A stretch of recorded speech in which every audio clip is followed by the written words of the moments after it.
What is the single biggest mistake in video game history? Seriously, think about it. Is it a totally catastrophic launch, a nightmare PR moment, or maybe a decision so unbelievably disastrous it literally shook an entire company to its core? Well, we're about to count down the definitive, true top 10 list of the most infamous missteps the gaming industry has ever seen.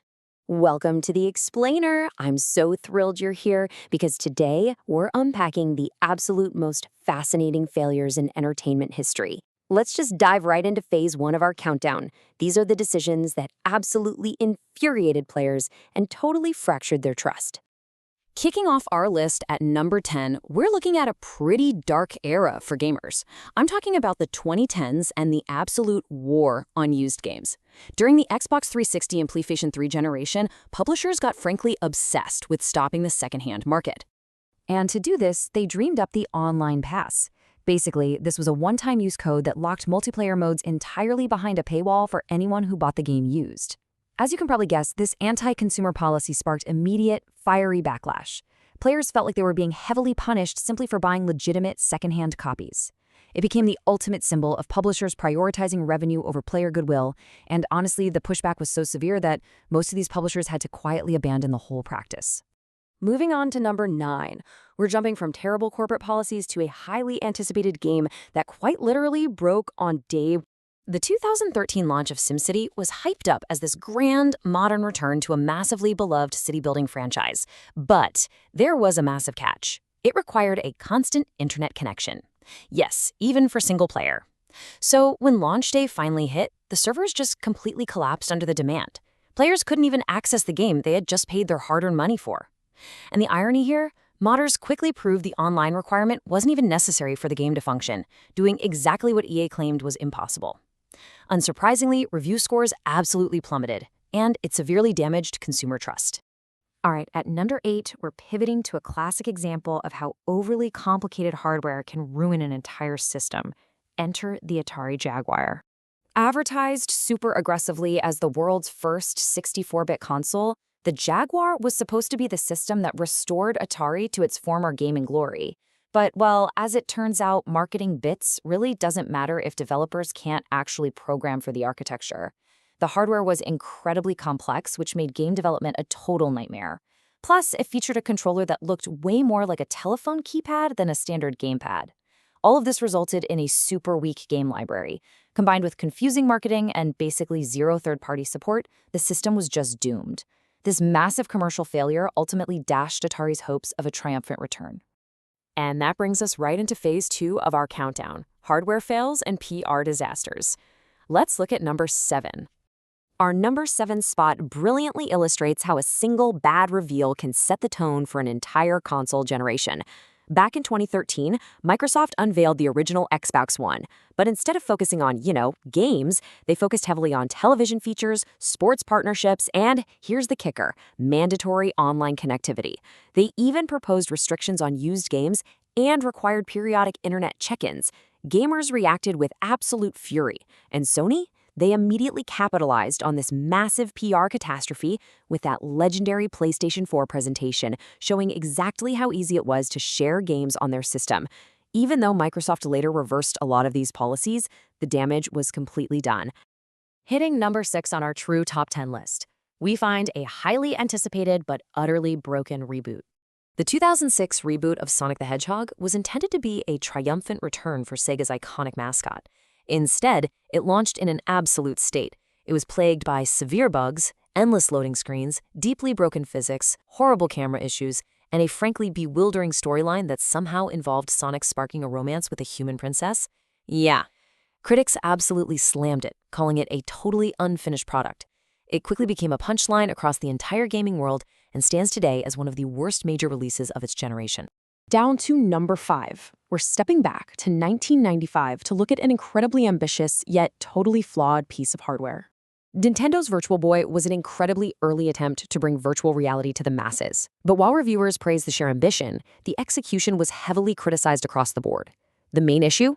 It displayed graphics in this really harsh red and black color scheme that was super uncomfortable to use and frequently caused severe eye strain and headaches. And despite looking like a portable device, it had zero actual portability, plus a very limited software lineup. So the crucial point is, It remains one of Nintendo's extremely rare commercial flops. All right, we are now entering phase 3 of our countdown. Massive hype, massive failures. Kicking this off at number 4 is the stuff of actual gaming legend. The E.T. disaster. E.T. the Extraterrestrial is widely considered the most famous bad game ever made. It was frantically developed in only a few weeks just to meet a tight holiday deadline. The result, a confusing, highly frustrating game that players widely disliked. But here's the crazy part. Atari had expected enormous sales and went ahead and produced millions of cartridges. The game sold horribly, leading Atari to notoriously bury millions of unsold copies out in a New Mexico landfill. For decades, this single title has been inextricably linked to the broader North American video game crash of 1983. Coming in at number 3 is a modern textbook example of overpromising and under-delivering. The 2020 launch of Cyberpunk 2077 had nearly impossible expectations built up after years and years of marketing hype. Now, while the PC version was generally playable, the PlayStation 4 and Xbox One versions launched in a shocking state. They were riddled with severe performance issues, constant crashes, bizarre visual bugs, and huge technical problems. The controversy was so immense that Sony made the completely unprecedented and extraordinarily rare decision to temporarily remove this massive AAA game entirely from its digital store. While critics definitely praised the world and the storytelling, and the game eventually recovered through years of updates, that initial launch remains an absolutely unforgettable blunder. We have arrived at number 2, and wow, this is a story of a monumental misunderstanding of audience expectations. Now, what's really interesting about this is how a single sentence can instantly become one of gaming's most infamous moments. At a major 2018 convention, die-hard fans were eagerly expecting news about a new mainline Diablo game. Instead, Blizzard revealed a mobile-focused game, Diablo Immortal. When the audience expressed obvious, vocal disappointment, a developer on stage responded with, "Do you guys not have phones?" The issue here wasn't actually the game itself. It was Blizzard's complete and utter misread of the room. It sparked intense backlash and is studied today as an absolute masterclass in poor communication between publishers and their fans. Okay, before we reveal our absolute number 1 blunder, we've got to rapid fire through some dishonorable mentions that almost made the list. We've got the severe launch issues of Fallout 76, the deeply troubled development of Anthem, the legendary marketing disaster of Daikotana, the absolute branding confusion surrounding the Wii U, and of course, the No Man's Sky launch controversy. Though, to be totally fair, it's worth noting that one was later spectacularly redeemed through extensive updates. But you know what? None of those even compare to our number 1, the giant crater against which all other gaming mistakes in history are measured. Let's move to our top spot and see how this all builds up. Our number 1 blunder wasn't a single game. It was an entire industry's catastrophic failure to control quality. In the early 1980s, Atari basically flooded the market with software, allowing a massive wave of extremely low-quality games to reach store shelves. Retailers were just overwhelmed with unsold inventory, consumers completely lost confidence in the medium, and the market became horribly saturated with mediocre products. The result? The crash of 1983. It wiped out billions in market value and nearly destroyed the North American console industry, at least until Nintendo finally stepped in to rebuild consumer trust with much stricter quality controls.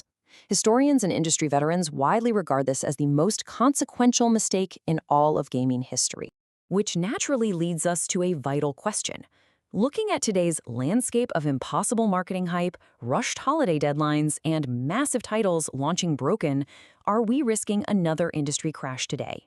It's definitely something to think deeply about as we watch the industry continue to evolve.